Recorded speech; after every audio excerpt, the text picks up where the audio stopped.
Hello and welcome to the Lala Show. This is episode 9 of our weekly podcast about Chinese entertainment. I messed up the intro and so now Elle is dying of laughter next to me, but that is okay. So this week I wanted to actually say I, self-proclaimed not good at watching dramas, have finally found a way to keep up with the times. Okay, how? So there's this YouTube channel called, there's a user called Gu Amo, and he does 5-minute recaps of popular dramas and movies. Okay. And he does it in a way that is really making fun of the content. Like a parody. It's not a parody. He just gives a very fast summary and points out some of the parts that require too much suspension of disbelief. As in too much bullshit, let's get to the main point. No, kind of like, how would this be? This would never happen in real life. This is not realistic at all. Whatever. Yeah. So, for example, I now know the plot of Love 020. That movie, drama about gaming. Yes. And then he does it like, basically he says like, in real life, if you were the stalkery towards a girl, then you would become very familiar with the police instead of having the girl fall in love with you. I'm like, this is true. This is real true. So yeah, and so now I get to know what's going on with all of the hot new dramas and TV shows out in both the Chinese and the Japanese and the American market. Oh, wow. So he does everything. So he understands all of these? Well, I guess there's subtitles that he could watch. Yeah, I mean, it's the Chinese internet is great at subs for subbing. Kind of sketchily gotten movies and dramas. You know, like streaming things that probably are not super legally on the internet. I know, because like if you go to like Youku and Tudo and all those websites that you can watch, there's a bunch of like American dramas and series that I'm pretty sure they did not pay the rights for, because I'm pretty sure they're pretty, because even in America you can't get those unless it's like a verified website or Netflix. They get them fast too. They get them fast. No, they update every week. It's what is that called? It's in sync. Yeah, it's amazing. Chinese I wonder if it's like netizens. a hackery thing, or is it like...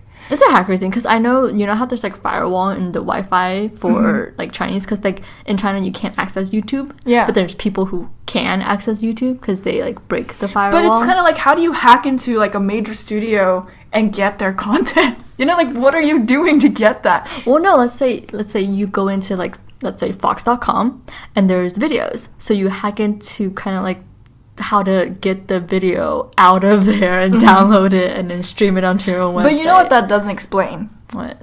Movies that are not out on DVD yet. That's true. But not on DVD, really? Yeah. I haven't I mean, I know they do the whole filming in the theater thing, but I haven't seen those recently. Recently, they've been pretty good. Have you seen that new Eddie Peng movie? Okay, but that's YouTube. That's different. That's okay. Yeah, that's true. It's not on DVD yet. But yeah, it's because I told you I really wanted to see that new movie, Wukong Zhuan, right? The new Sun Wukong movie, and it was out in the States. Like a couple weeks ago, I saw that it was out in like the LA region, and then it got taken off. So I was really sad. Like, where am I gonna go see it now? Wait, it was taken off already? I don't know, but I didn't find it. Oh, interesting. Anyways, I couldn't find it, and I was really sad, and I couldn't see it. And then for some reason, on a day in the middle of a work day, emailed me a link of Obviously YouTube. Very hard at work. Obviously. A YouTube link for the full movie in HD. Okay? So Don't do illegal things, kids. Don't do it. We just happened upon. But I mean, we're not the ones doing the illegal things. We're also a bystander. We're an innocent bystander. I don't know that we're innocent bystanders. We're enjoying the aftermath. But yeah, and then I was at work, so I couldn't click into it. I did click into it for a second, and it was legitimately, because I was in disbelief. I was like, no way. But I clicked it, and I was like, this is an HD. It's 2 and something hours long. That means an extra movie. But I was like, okay, cool. I have to like let this, sit until I have actual time to watch this. That same weekend, I go back into it and it was gone.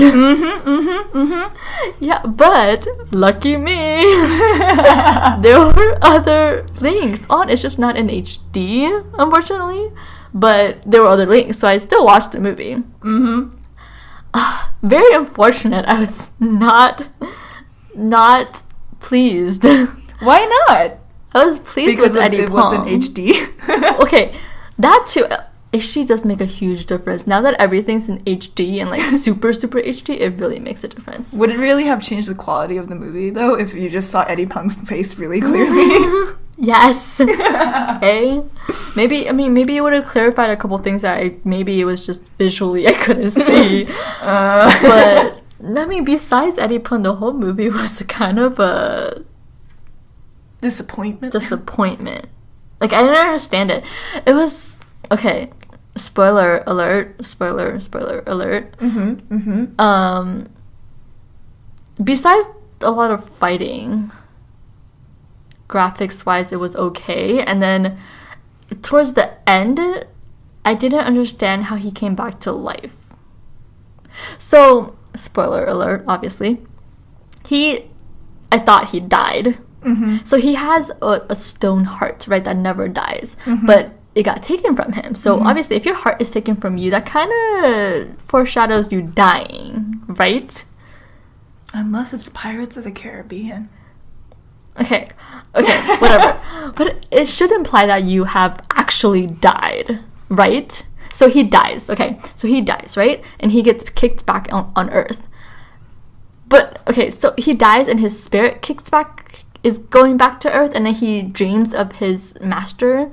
And then his master says something like about, oh, now you have lived your life and now you know hatred and love and da-da-da. You can use your full powers. Because, when he first came out, he was still very handsome. He was his face, and he just had a little bit of fur because he was a monkey, right? Because he's like a Hou Yao, right? So he has a little bit of fur, but he still looks like him. But after he died and his master was like, embrace your full potential, he turns into a full monkey. Nice. Like where they have like appliques and like, face masks and all that. And this is where Elle is like, I'm out. I no longer see any punk. No. What I didn't understand is how that happened. Like, first of all, he disintegrated. He disintegrated, like nothing left of him. Like he went into ash. That's how he died. So then how did his body come back to life into a monkey form and then go back into the heavenly gates and kill the master? I don't understand. My child, you have to understand the Buddhist concepts of being. No, like, where did it come from? Like, it wasn't... Your physical body is not actually your body. Everything is make-believe. No, it's not make-believe. It's a spiritual thing, right? And he's transcended his physical form. I can't deal with this. Because it wasn't explained well enough either. Like, if it was what you said, it should have been explained into the movie, and then not where it's like 1 second he's ash and 1 second it's a dream and 2 seconds later he's fighting the demons. And it's like, it maybe depends on the amount of context you have for like... There was none. That's why I was very confused. Because like it might be part of... Because the original story is very, very heavily vested in folk lore and religion. Yeah. And so I think that in that context it might make... I don't know. I actually haven't seen this movie, so I don't know. But then you should probably make it so that the general public can understand it. Yeah. I mean, they could have just put a line in there about like, now you've transcended everything. You're like, It just didn't make sense, because if the whole point is that the stone heart sustained your soul for all these years, like thousands of years, and now it's gone, but you're still alive and even more powerful, does not make sense to me. Okay, and they didn't wrap it, they didn't tell the story well enough for them to, and they didn't do, it wasn't like an amazing, visual experience for me to overlook it. You know how sometimes like if you watch Avengers, obviously you're watching it for Iron Man and all his bling bling bam bams, like you're not watching it for the actual plot of the movie. I mean, obviously it's not real. But same thing with this, it's like it's not amazing enough for me to overlook that the plot line was crazy weird. Like nothing was explained well enough. It was just very, I feel like they overlooked everything just so they could spend all this money on, like, the visual aspects of it, which were not great either. I wonder if that's like a thing now with like things, since it's like stuff like the Avengers, like all the superhero movies. Is it a thing where it's like really just like a purely action movie that you just watch for action? I don't know, but again, action wasn't amazing, because maybe also not the HD thing has making it very blurry at the end where they were fighting, all these things were flying everywhere, and I didn't understand what was what and where was what. Like, were they still in heaven or were they above heaven now? Like, I'm confused, because it brought it to like a bigger, like, the Grand Master or whatever, I don't know the names, but she like became this big statue thingy, and it went like super high up, and like, are you still in heaven or are you above heaven or are you in a dream world now? Like, I'm confused. Like, again, didn't explain everything very well. I'm very disappointed. I love him still. You can love actors that are in bad movies, like good actors in bad movies happen all the time. But okay, if a good movie that he did action wise was Huang Bei Hong, which is a really good, I mean, if you haven't seen it, but you know who Huang Bei Hong is, right? The actor. Oh, you mean the martial artist? Yeah. You know how like they did so many like, remakes of that movie as well? And he was, one of the most recent ones. He did really well in that one. Like, action-wise, everything. Didn't he also play a young Bruce Lee in another movie? Don't remember. I don't think so. I think it's Huang Bei Hong. I think that was the only one that he played. I thought I saw him in a artist Bruce Lee movie, but I could be confusing him with someone else. Yeah. Unfortunate. Aren't you glad that we didn't end up spending like $15 to go watch it in a theater? I mean, because we were gonna go watch it together. I know. Still love him. Yeah, and I actually really love Monkey King, so I'm disappointed to hear that it wasn't very good. Wasn't very good. But he's still, to this day, the hottest Monkey King. I don't think the point of the Monkey King is to be hot. I'm just saying, but if putting you this out there. make the Monkey King hot, you're good. I guess so. So speaking of like really dramatic, epic-looking, like action-y things, I saw this trailer for this drama from a few months ago called Tribes and Empires: Storm of Prophecy. I actually saw the trailer for that. Yeah? I think it looks super cool, but it looks really, like, a little bit too, what is the word for this? Tense for me. Like, there's a little too much suspense and, like, drama going on. But the music looked great. The graphics looked beautiful. I think it's a really good drama. From what I can tell, people are saying that it's like the Chinese Game of Thrones, which I kind of got that from the trailer. Because it is, like, like a couple tribes, and they're all kind of different, and you can tell that they're different, and then they have like their kings and their emperors, and they're fighting, right? And the way they make it, like you said, it was very intense and very probably kind of gruesome for Chinese anyway, for like Chinese entertainment. I feel like that's where they got the inspiration from, is Game of Thrones, because it's very like that esque. I wonder where the actual, like, I wonder if it's an adaptation of like a internet novel. Maybe, but I'm also not going to be surprised if it was like an inspiration from Game of Thrones, because it is very popular. A lot of people in Asia watch Game of Thrones. Although I don't. Everywhere. I don't watch Game of Thrones either. No, because it's too much for me. I feel like this drama will be too much for me too. It's just too intense, like too dramatic. But in Game of Thrones, do you have someone who's half demon? Okay, I didn't understand that. I thought that was a joke. No. Because like he had like red eyes. It's Huang Xuan, right? Huang Xuan was the one that's half demon. Sure, I don't know his name. I think it was him. Yeah. But yeah, that's weird. Yeah. No, yeah, that's true. Because there was like kind of magic in there. I saw. It's like a girl with like purple hands.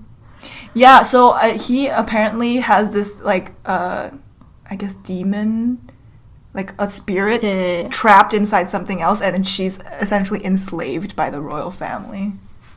Oh. Yeah. I like Wikipedia this.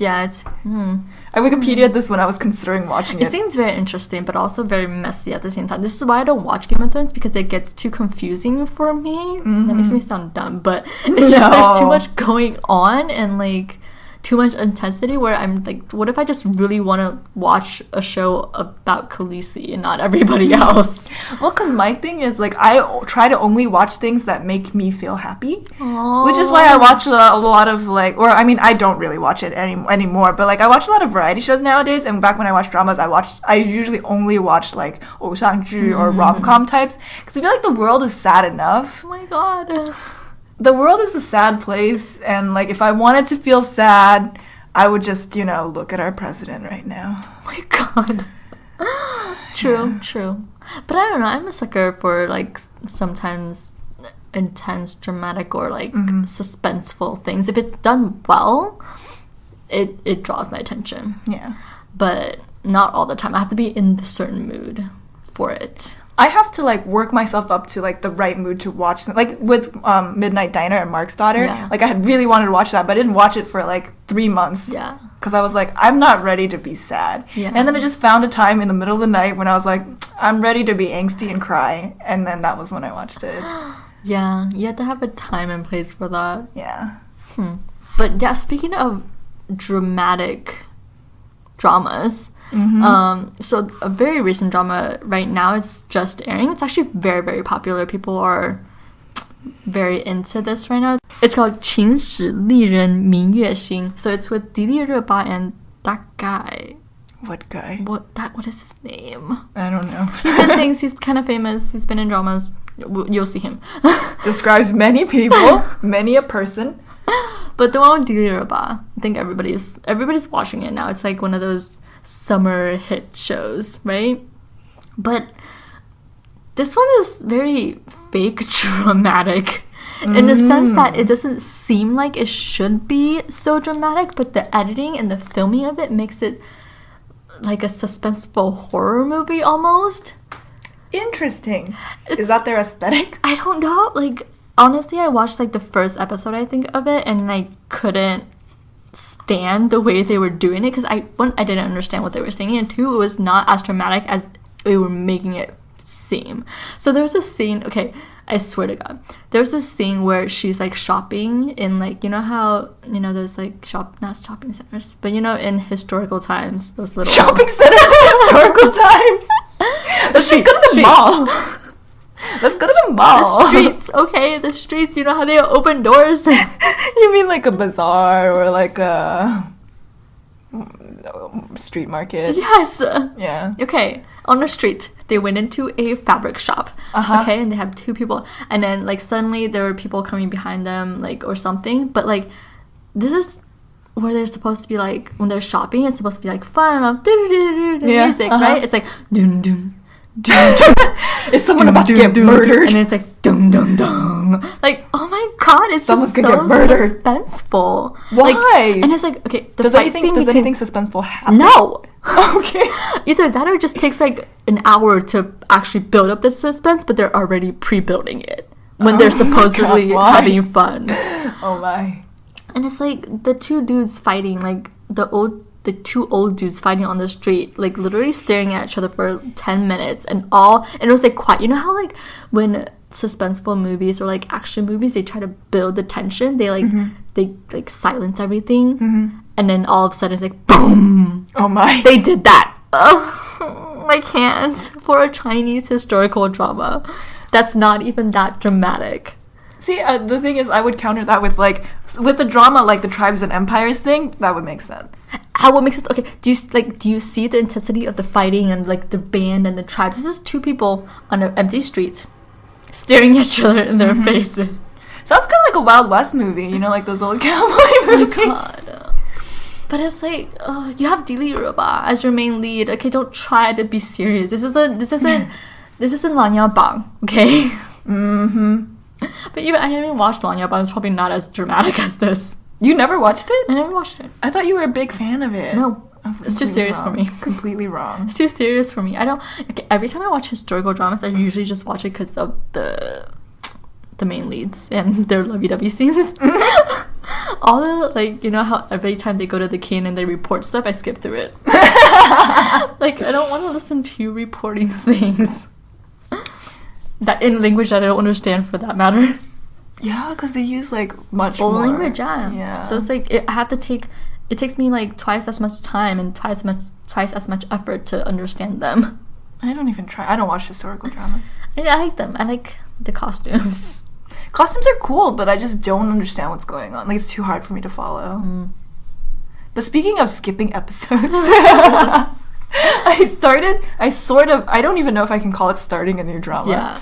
Because I watched like maybe 10 minutes of the first episode, and then I skipped to the 10th episode, and then I skipped again to the 19th episode. Oh my god, is it over? No. So are you gonna watch it until it's over? Watch it, quote. I don't know. Oh, so this drama is called Mangyue Blind Date. I've seen it. You've seen it? Like 6 episodes. So you've seen 6 episodes in a row? Before 6 episodes, or maybe 5, but fully. Well, I've seen parts of the first episode, the 10th episode, the 19th episode, and maybe the 21st episode. But it's 50 episodes long. It is, so it's already out. No, but it says... It's not ended at 50 episodes? It's not ended? No. 21 episodes are out, but then it says, like, it's out of 50. So there's 50 episodes. So it's set that it's 50. Yeah, it's set 50 episodes. That's a really long That's too drama. long. It's too long. It's too long. For this kind of a premise. Yeah, and, like, I just feel like this is one of those dramas where I was like, this premise was good, the setup was good, but you didn't go far enough with it. Or, like, there's, like, places you could have taken it that you really didn't take it to. So the premise is essentially that this woman, her younger sister's getting married, and her mom's been getting on her to, like, get married too, and, like, has always seen her as kind of, like, the disappointment of the family, or, like, kind of looks down on her. And so then, like, she gets, like, impetuous and then, like, makes this bet with her mom that she's going to find someone to go as her date to her younger sister's wedding. So it's like, that sounds like a good setup. Yeah. You could have so many shenanigans with that setup, but it kind of, like, between the first episode and 10th episode, she, like, works at a radio show, and then there's, like, she does a radio show about her search for love. All well and good, but it's kind of like somewhere along the way it just gets derailed. Like, it doesn't... There's no clear second lead. There's no real... Like, I just don't feel like I'm really rooting for her, I guess. I mean, part of it is also that I skipped, like, 10 episodes at a time. But it's kind of like... You could have really made... I mean, obviously, I'm not a drama writer. Although maybe I should be at this point. You should. Right? You can. We all can at this point. At this point. But, like, you could have done so much more with her relationship with her mom, which is really strained, obviously. It's kind of like, you know, they love each other, but in this really uncomfortable way. And then she's never confronted her mom fully or had her mom realize the consequences of being so terrible to your daughter. Like, I mean, they kind of touched on that in the first, like, 2 episodes, no? I mean, I only watched part of the first episode. But, it's she kind of broke down on one of those episodes. But I think overall, the mom is just like, well, just suck it up. Yeah. I don't like the mom. Yeah, but it's kind of like there's no like dramatic falling out moment where it's like, I'm just done with you, I think kind of thing. Maybe our issue with this is that it could have either gone really, really seriously sad or really, really seriously funny, but they didn't take it either way. So it's kind of like weirdly in the middle, because you're like, oh, I kind of feel bad for her mother and her relationship, but then at the same time, like, you're trying to be funny, so it's like, I don't really feel that bad. Like, they're trying to make it a little bit lighthearted than it actually is. So it's like they're sitting in the middle of, like, a drama and a comedy. Yeah, see, for me, I was at the point where, like, when I was first watching that interaction, I was like, I could see where they could take this somewhere that I would cry. Yeah. You know, like, where it's like the tension gets so intense, and then, like, even then you could have brought it back to, like, a comedy, right? Like, you just have that one tense moment, and the rest is kind of like, that's the backstory for the rest of this, to kind of gird it. But they didn't. They didn't. And, like, I'm just like, there's so many, like, weird random secrets. There's secrets that should be secrets but are out in the open, like her like, dad is not her dad or whatever. Yeah. I mean, obviously, people choose families and things like that, but in terms of, like, her biological dad and her, like, the dad that she was raised by are two different people. It's kind of like, you would think maybe that's like a dramatic secret they save for later, but then it's just out in the open, and then like again, they're kind of battling the lines of an actual comedy and a drama. Yeah. Like they could go super sad. I can see this going super sad. Oh yeah, but definitely. It didn't take it there, and it's not super funny. So yeah, you know, and also I don't know, maybe it's also just Jiang Xing acting wise. I don't know. I don't remember. I mean, she's in 欢乐颂, right? I know she is, but she kind of has that reputation of being kind of like a more, not evil, but like a little bit more of a cold, more glamorous type, more like Xili, like that type of actor. I could see that. That's why I was kind of surprised by her. She was known for that role, like in that really long drama, 甄嬛传. She was that like super bitchy wife, that one. And then in 欢乐颂, she's like that really cold, kind of nasty or like glamorous girl. And in here, she's trying to play it like a little bit like a dumb child, kind of, you know, like not to. I don't think she switched into that role very well.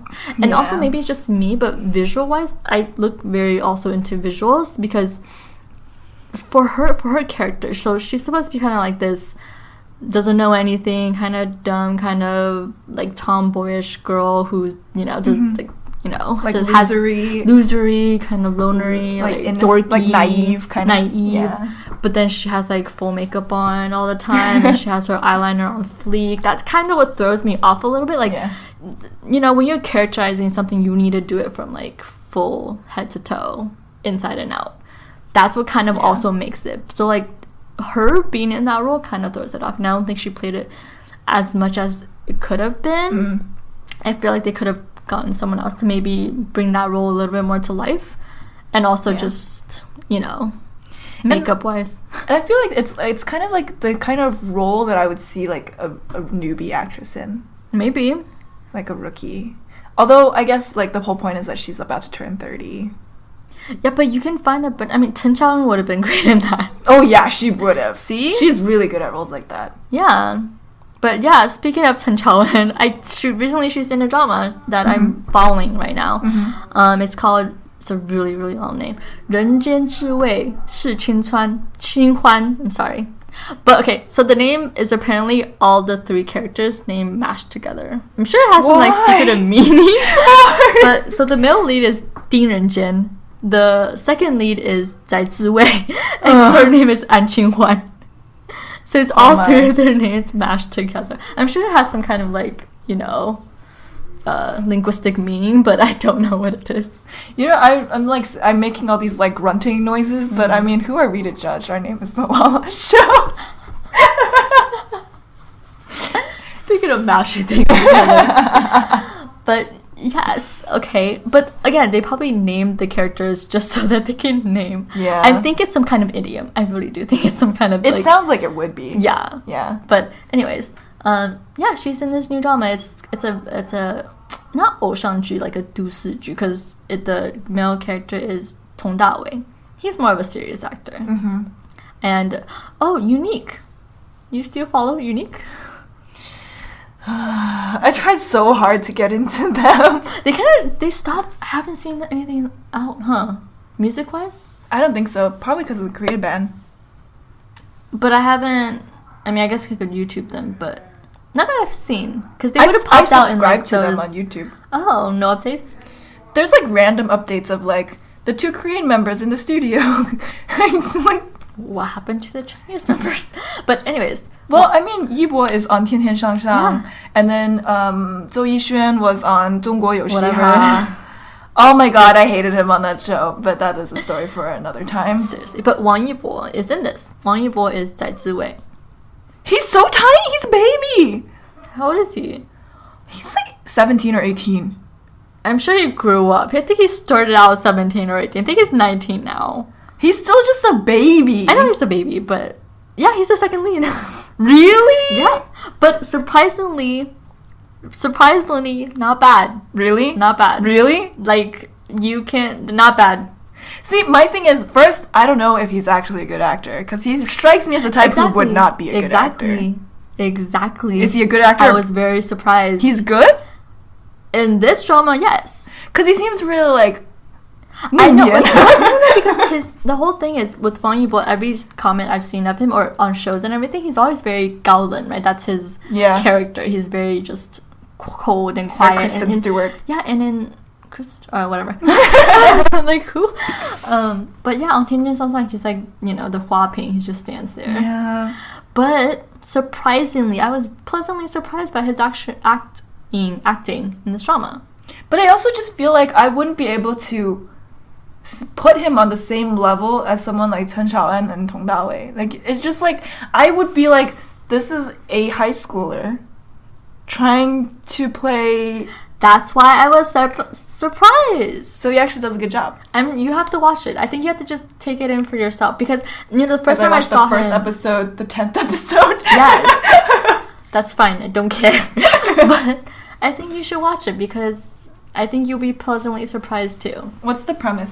The premise is, she is, this is kind of like revolved around food-ish, which is awesome. Uh-huh. She's like this manager of a restaurant company, but like this company kind of like owns a bunch of restaurants and hotels, and she's kind of like the manager of one of the locations. Mm-hmm. So it's kind of like she has to like really know food and really know taste and things like that to be able to manage the restaurant, right? Mm-hmm. And he, Tong Dawei or Ren Jin, is a kind of like a 9-to-5er, like your average Joe type. So in this drama, I think the different thing about this drama is kind of like the role reversal, that it's kind of flipped, where she's more of the 霸道总裁 and he's more of the like, her 背后的男人. Oh my. Yeah. So that's the premise, and he's originally married. So he's originally married with the kid.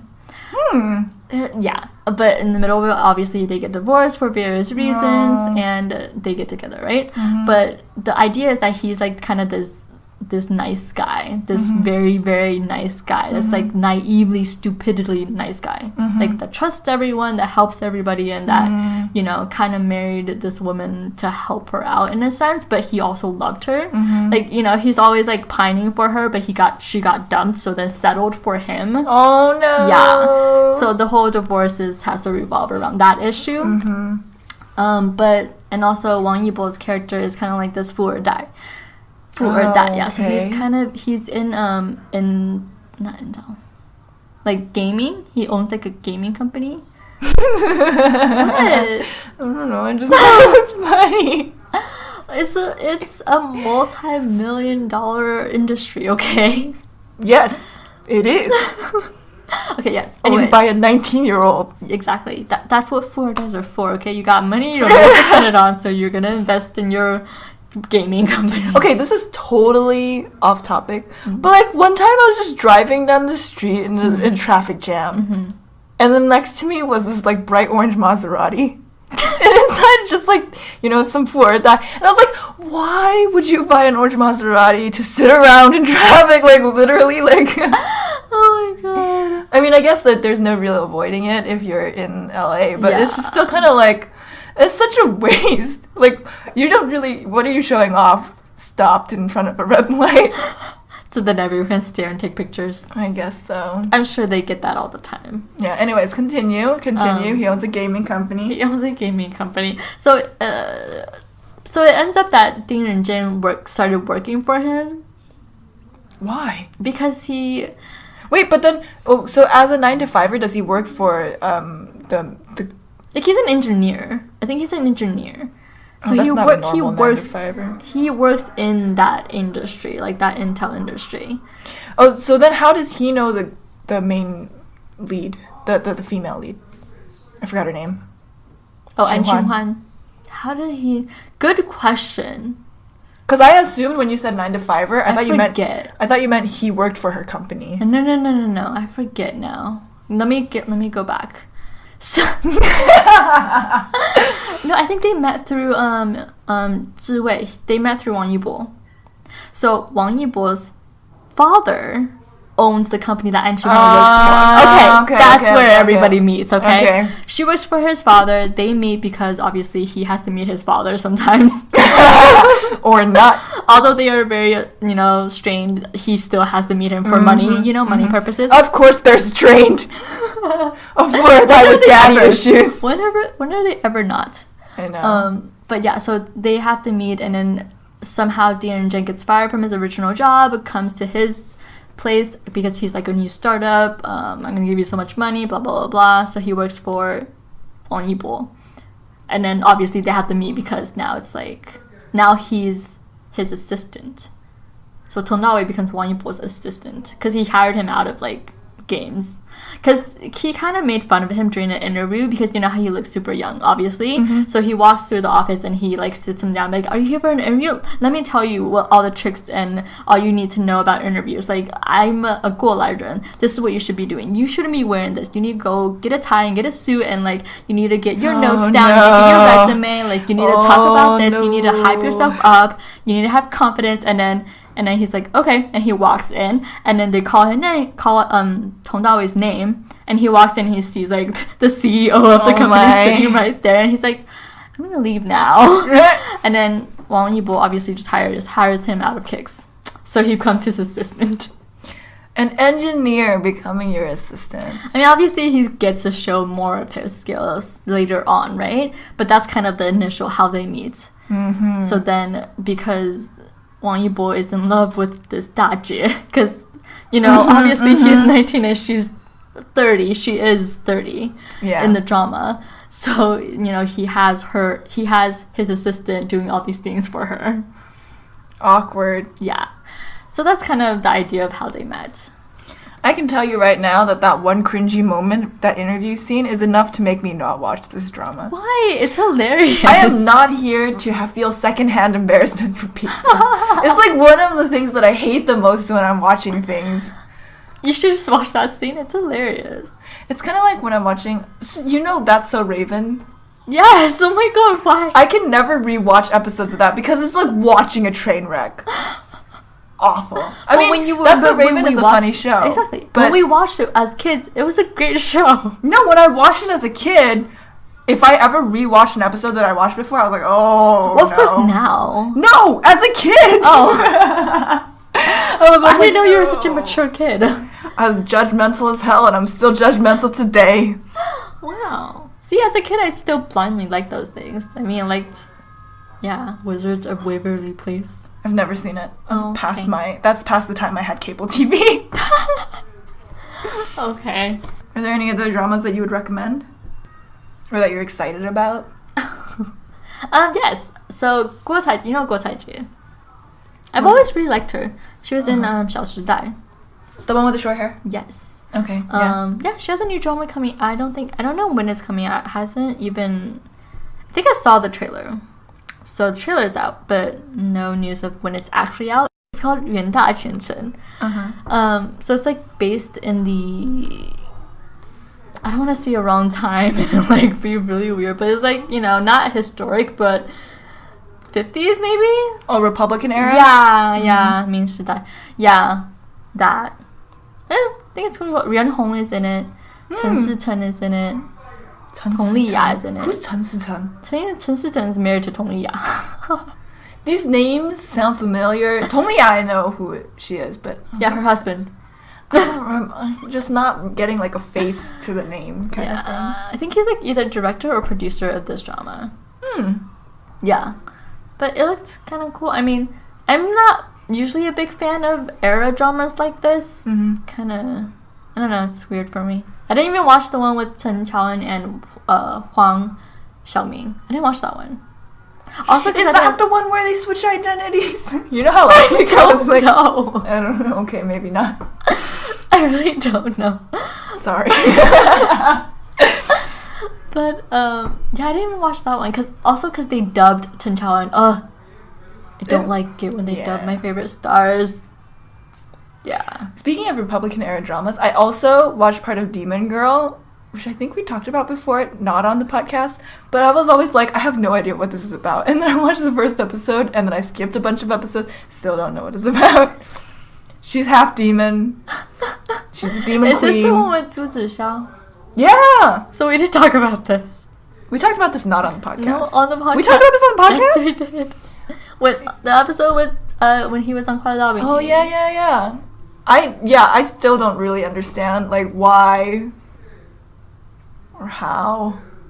Is it Zhu Zixia in this drama? Yes, he is. Wait. Yes, he is. I remember you telling me. No, wait, no. It was Zhang Zehan. Okay, I don't know. Now I'm confused. It was Zhang Zehan. But then We talked about Zhu Demon Zixia might Girl. have also be in it.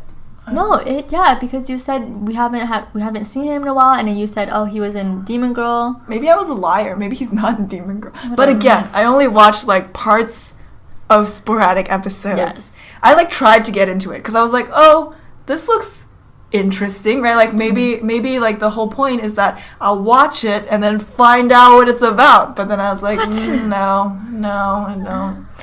No. It was because I also thought it was like set in modern times, but it's actually a Republican period drama, and I was like, what? What is this? It's weird that you don't know the era. Yeah, because it like the trailer, I thought it was, or like the trailer and the teaser photos. Well, I guess because they're all in like demon mode, and so it's No, kinda like, Demon Mode. yeah, so it's kind of like, well, you could be in this really opulent mansion, That's and true. it could be modern times, and That's you could just true. be a demon. Or it could alone. be future, because costumes Yeah. sometimes Yeah. they're future, but they look super old for some reason. Yeah, and so I was real confused when I watched it. It's like the story starts in like the year 1900, and I was like, huh. Interesting. Okay, well, what are your recs and recs for this week? I have R Recs. I don't have any W Recs, although we discussed a good Bummer. number of W Recs. Oh god. Yes, we did. But I'm going to recommend this Facebook video that went viral. So a few months ago, this Japanese company did this video with their character called Betakkuma, where they partnered with this I think YouTuber who's an animator to like animate this like character dancing really weirdly to like a bunch of pop songs. And so then these three girls from Hong Kong recreated the whole video, like with all the dances and the facial expressions and everything. Oh my god. And I'm super into it. Oh, so the it was posted on the Facebook page of one of the girls whose name is Lillian Ng. But it's hilarious. I really admire their commitment, and I think we need one more friend so that we can do something like that.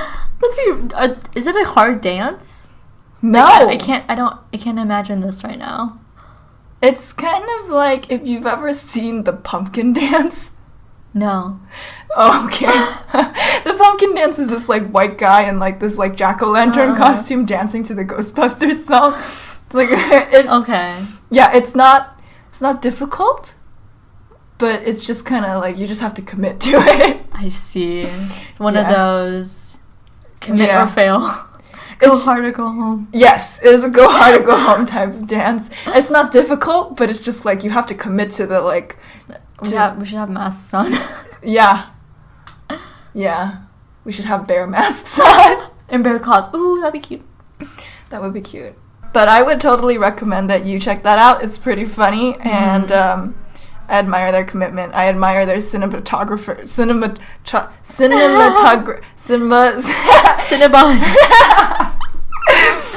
I admire the cinematography of it. I mean, it's really just a tripod, I'm sure.